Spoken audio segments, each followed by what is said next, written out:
Hormuz దగ్గర యమన్ ప్రాంతంలో ఒక టాంజానియాకి చెందినటువంటి నౌకని సోమాలియా దొంగలైతే హైజాక్ చేసినట్లుగా అధికారులు ఇప్పుడు గుర్తించారు. ఆ నౌక బారి అనే ప్రాంత జలాల్లోకి ప్రవేశించినట్లుగా కూడా చెప్తున్నారు. 7 మంది సోమాలియా దొంగలు వచ్చి దాంట్ లోపలికి వెళ్ళి అందులో ఉన్నటువంటి సిబ్బందిని వాళ్ళ అదుపులోకి తీసుకొని ఆ నౌకని భారీ ప్రాంతంలోకి అయితే తీసుకొని వెళ్ళిపోయి వాళ్ళ అధీనంలో పెట్టుకున్నారు. ఇప్పుడు టాంజానియా దేశానికి చెందినటువంటి అధికారులతో వీళ్ళు సంప్రదింపులు చేసి వాళ్ళకి కావలసినటువంటి డబ్బునో లేదా ఇంకొక దానినో డిమాండ్ చేసి ఈ యొక్క నౌకని విడిచిపెడతారనమాట.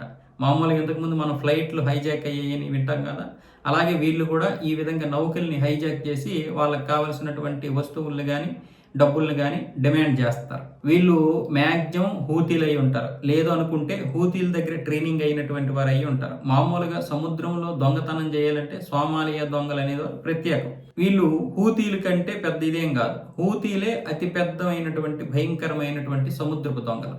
హూతీలు ఆ విధంగా ట్రైనింగ్ అవుతారు. కొంతమంది హూతీల దగ్గర ట్రైనింగ్ అయ్యి వాళ్ళకి సహాయంగా వచ్చినటువంటి సమయంలో కూడా నేర్చుకుంటారు ఈ సముద్రం దొంగతనాలు ఎలా చేయాలనేది.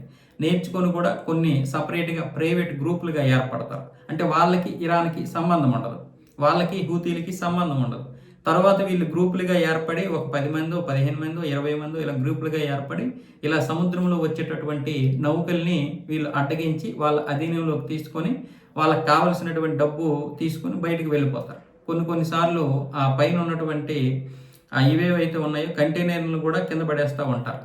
ఒకవేళ మనం వాళ్ళకి కావలసినటువంటిది ఇవ్వకపోయినా సరే ఆ నౌకని మొత్తం ఆ కంటైనర్లను పూర్తిగా సముద్రంలో పడేటటువంటి పరిస్థితులు కూడా మనం చూస్తాం. ఇలాంటి వాళ్ళే ఈ సోమాలియా దొంగలు. ఈ సోమాలియా దొంగల నుంచి నౌకల్ని కాపాడుకోవడానికి చాలామంది సెక్యూరిటీని కూడా ఏర్పాటు చేసుకుంటారు.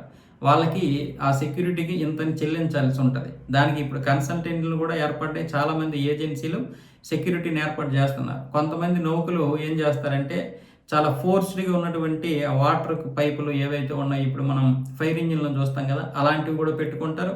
అలాగే చుట్టూ ముళ్ళ కంచిలాగా ఐరన్తో ఒక కంచి కూడా ఏర్పాటు చేసుకుంటారు.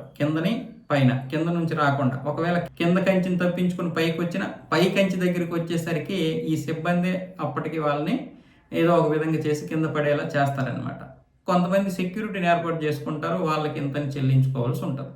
ఈ విధంగా ఈ సోమాలియా దొంగల నుంచి అయితే నౌకల్ని కాపాడుకుంటూ రావాల్సి వస్తుంది.